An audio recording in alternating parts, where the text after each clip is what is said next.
Okay, so I just got out of a session for a beer company.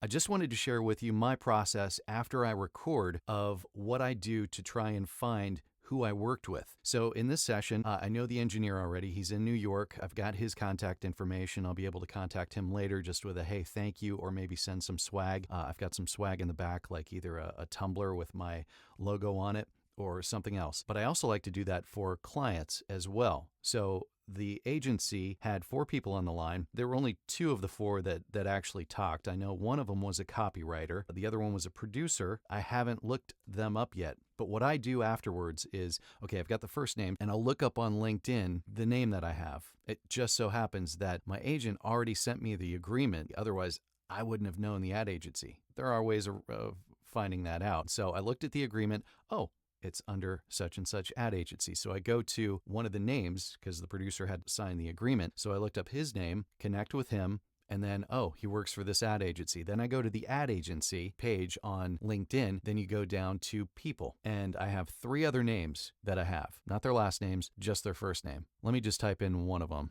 Oh, there's the guy that I just connected with. I kind of look and see, on their page if any of those names ring a bell. Okay, now I'm going to go ahead and put in a search. Let's do... I think this person's name is spelled this way. I did not spell it right, but it's the difference between an I and an E. But it brought up this person's name, creative director. Great. So now I've got that person's name. Let's type in another name. Let's do the copywriter.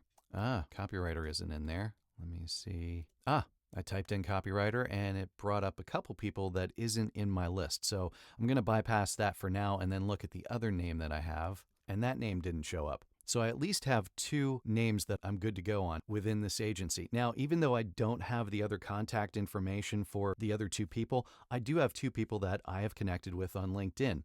Now, the next thing that I do, I go to the About page on the LinkedIn site for this ad agency. And then I go down to locations and boom, you just get directions and they've got an address right there, which is their HQ, which I can send to the attention of the 2 people that I know. So if I send, say, a thank you letter or a postcard, or if I want to send them swag, that's what I'll do. And that's what I have to do now.